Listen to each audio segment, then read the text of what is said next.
Hello students, welcome back to my YouTube channel.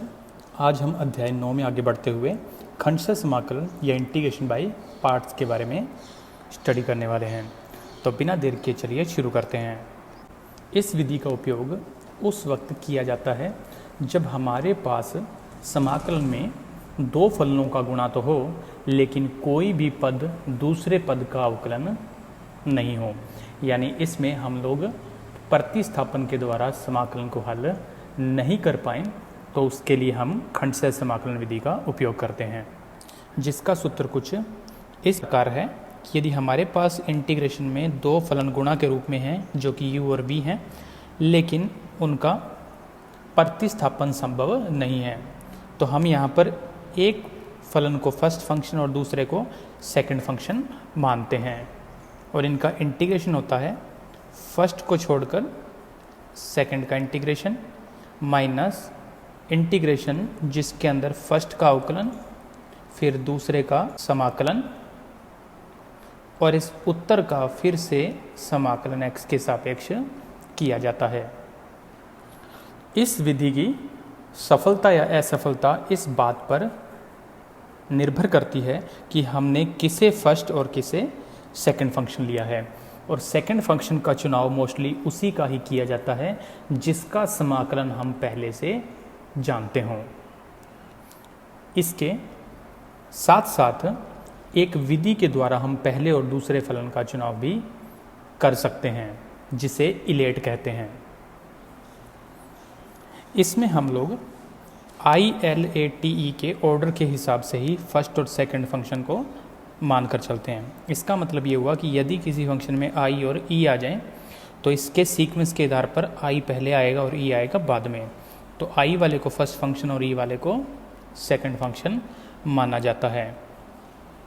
इसी प्रकार यदि क्वेश्चन में a और e आ जाएं, तो a को फर्स्ट फंक्शन और e वाले पद को सेकंड फंक्शन माना जाता है। यानी हम पहले और दूसरे फलन का चुनाव इलेट के अक्षरों के ऑर्डर के हिसाब से ही करेंगे। अब इसके अंदर i का मतलब होता है इन्वर्स फंक्शंस, जो कि मुख्य रूप से sine inverse x, cos inverse x, tan inverse x इत्यादि फंक्शन होते हैं।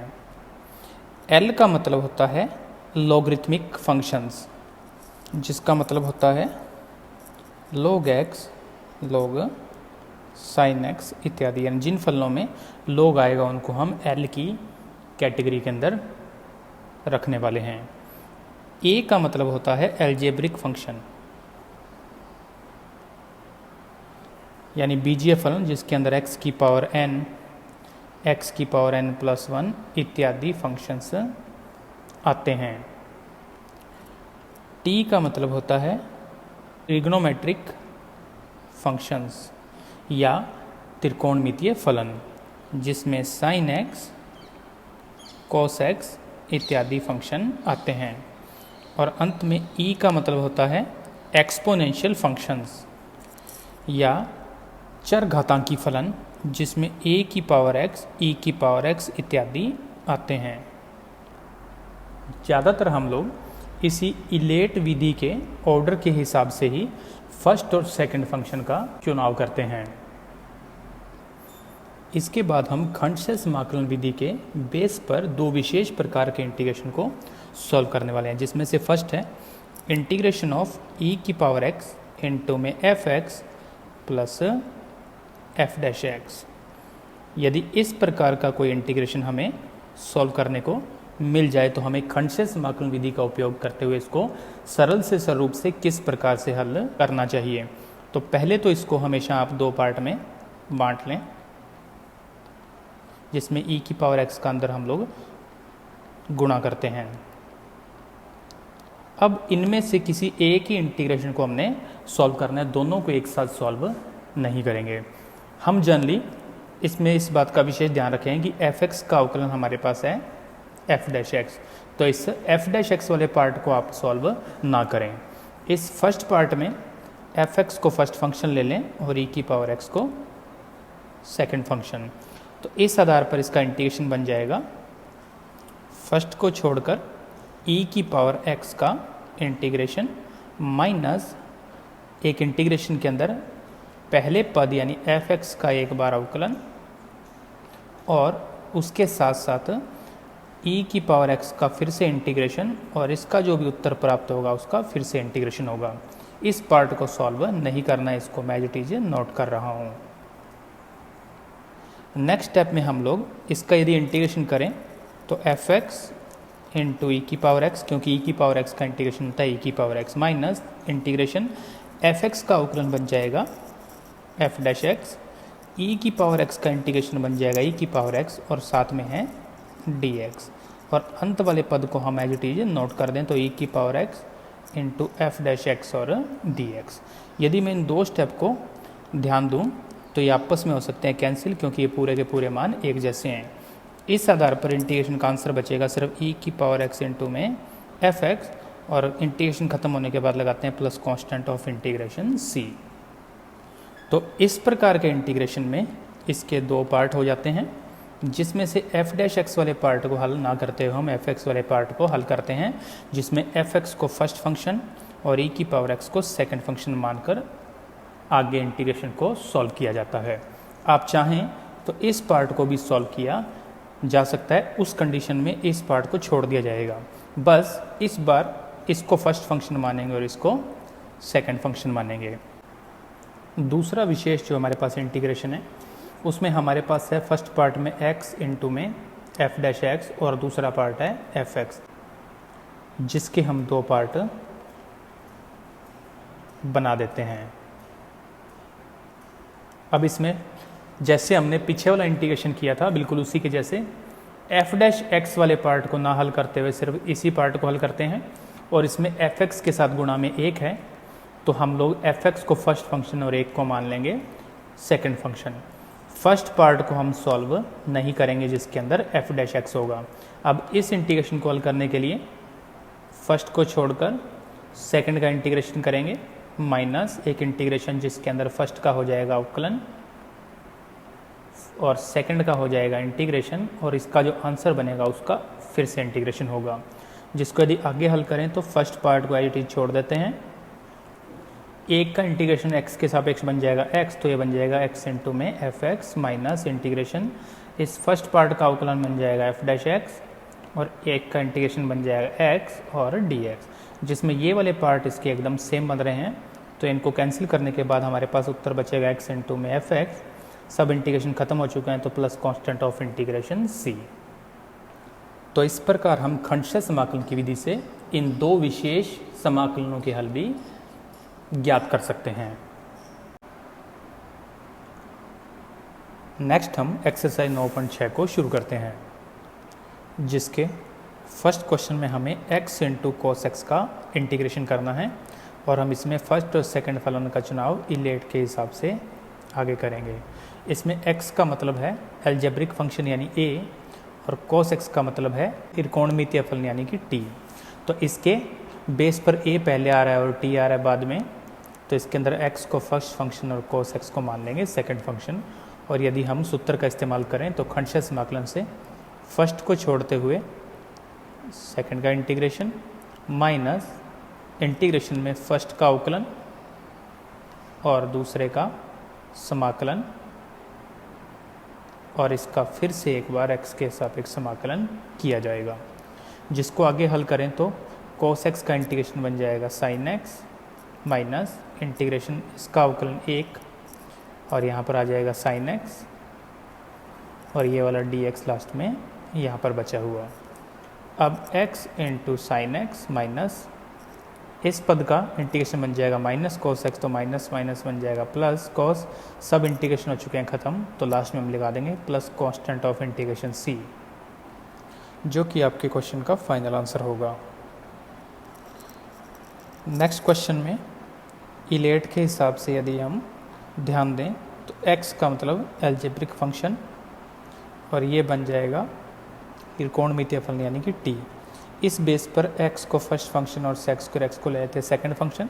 खंडशः समाकलन का सूत्र लगाए तो पहले को छोड़कर दूसरे का कर देंगे समाकलन, तो sec स्क्वायर x का समाकलन बन जाएगा tan x minus integration first का अवकलन जो कि 1, दूसरे का समाकलन जो यहाँ आता है वही सेम आ जाएगा, तो बन जाएगा tan x और फिर से समाकलन x के सापेक्ष।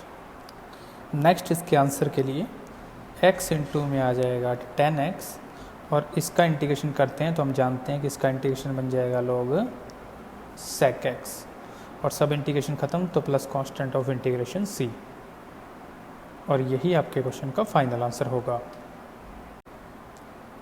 नेक्स्ट क्वेश्चन में हम लोग यदि इलेट के हिसाब से आगे बढ़ें तो ये तो बन जाएगा a और ये बन जाएगा एक्सपोनेंशियल फंक्शन यानी e। इसके बेस पर ये फर्स्ट फंक्शन और ये सेकंड फंक्शन होगा। और अब खंडशः समाकलन के सूत्र का उपयोग करें तो पहले को छोड़कर दूसरे का कर देंगे समाकलन।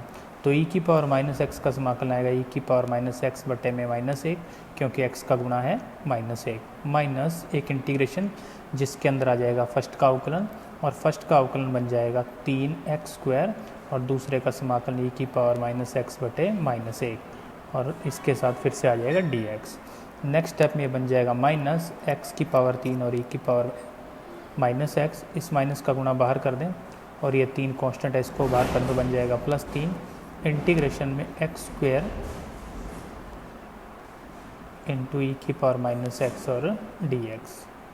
अब यहाँ पर ये इंटीग्रेशन अभी भी ख़त्म नहीं हुआ है, जिसमें फिर से दो फंक्शन मल्टीप्लाई में है तो हम यहाँ पर पुनः एक बार इलेट सूत्र का उपयोग करेंगे जिसमें पुनः a और e हैं। तो ये फर्स्ट फंक्शन और ये सेकंड फंक्शन। इसका मतलब ये हुआ कि जब तक इंटीग्रेशन ख़त्म ना हो उस वक्त तक हम इस खंडशः समाकलन की विधि का प्रयोग कर सकते हैं। तो इसके बेस पर इसका फर्स्ट फंक्शन या first part same. Next step में है प्लस और 3 ये वाला पद। अब आगे जब इसका इंटीग्रेशन करना है तो 3 मल्टीप्लाई में तो यहाँ पर हम कोष्ठक का इस्तेमाल करेंगे, जिसमें खंडशः समाकलन के सूत्र का प्रयोग करूँ तो पहले पद को छोड़ दिया, दूसरे का समाकलन e की पावर माइनस एक्स बटे माइनस एक माइनस एक इंटीग्रेशन जिसमें फर्स्ट का अवकलन आ जाएगा 2x और e की पावर माइनस एक्स का इंटीग्रेशन बन जाएगा e की पावर माइनस एक्स और बटे में माइनस एक यानी यहाँ पर बन जाएगा प्लस और इसका फिर से इंटीग्रेशन dx। नेक्स्ट स्टेप में पहले पार्ट को सेम लिख देते हैं। नेक्स्ट स्टेप में ये जो बाहर है 3 लिखा हुआ इसका अंदर मल्टीप्लाई करें तो बन जाएगा इस माइनस से गुणा होकर -3 गुणा में x² इंटू ई की पावर माइनस एक्स प्लस 6 गुणा में इंटीग्रेशन x इंटू ई की पावर माइनस एक्स और dx। नेक्स्ट फिर से इस इंटीग्रेशन को सॉल्व करने के लिए हम लोग इलेट विधि का उपयोग करते हैं, जिसमें a और e मौजूद हैं। तो ये फर्स्ट फंक्शन और ये सेकंड फंक्शन। यहाँ तक क्वेश्चन को लिख देते हैं सेम। नेक्स्ट स्टेप में हम यहाँ पर कोष्ठक का इस्तेमाल करते हैं और इस इंटीग्रेशन को सॉल्व करते हैं। फर्स्ट को छोड़कर सेकंड का इंटीग्रेशन माइनस इंटीग्रेशन जिसमें फर्स्ट का अवकलन और सेकंड का इंटीग्रेशन करूँगा तो ये वाला पार्ट फिर से आएगा तो माइनस माइनस बनाए थे प्लस और e की पावर माइनस एक्स और dx, जिसमें 6 का गुणा यदि हम लोग अंदर कर दें तो हमारा नेक्स्ट स्टेप होगा। अब इसके अंदर सिर्फ आखिर वाला ये स्टेप बचा है जिसका इंटीग्रेशन करना हम लोग सीधा ही जानते हैं। तो इसका इंटीग्रेशन बन जाएगा यहाँ पर प्लस 6 और e की पावर माइनस एक्स का e की पावर माइनस एक्स बटे में माइनस एक plus constant of integration c और शेष पहले ये सारे के सारे पद एज इट इज आ जाएंगे, जिसमें नेक्स्ट स्टेप बन जाएगा -x³ इंटू ई की power minus x minus 3x² into e की power minus x minus 6x into e की पावर माइनस एक्स और यहाँ पर ये स्टेप बन जाएगा -6 इंटू ई की power minus x plus constant of integration c।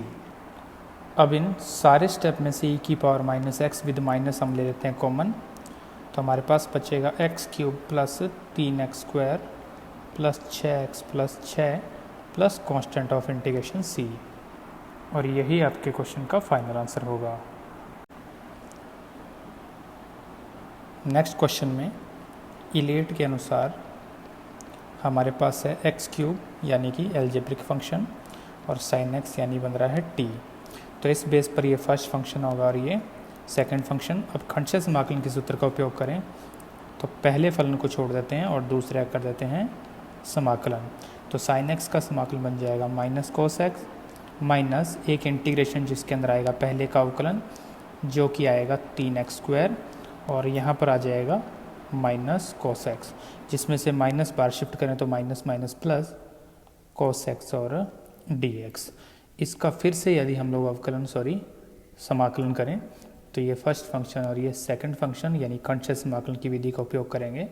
तो -x³ cos x first function हम लोग एज इट इज रखते हैं, +3 कोष्ठक में इन दो फलनों के गुणा का समाकलन करते हैं, जिसमें फर्स्ट को छोड़कर सेकंड का समाकलन बन जाएगा sin x, माइनस इंटीग्रेशन पहले का अवकलन बन जाएगा 2x, दूसरे का समाकलन sin x और dx।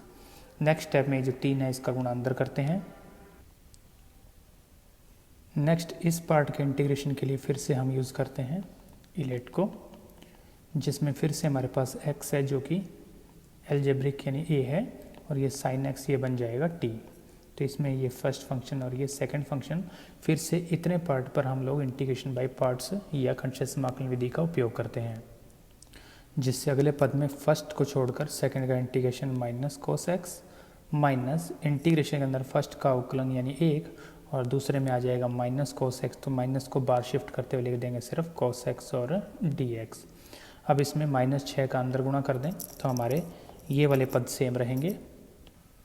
अब हमें सिर्फ इस पार्ट का इंटीग्रेशन करना है, तो यहाँ पर -6 और cos x का इंटीग्रेशन बन जाएगा sin x, और सब इंटीग्रेशन खत्म होने के बाद plus constant of integration c। इस पार्ट को हम वापस एज इट इज नोट कर देते हैं, और यही आपके क्वेश्चन का फाइनल आंसर होगा।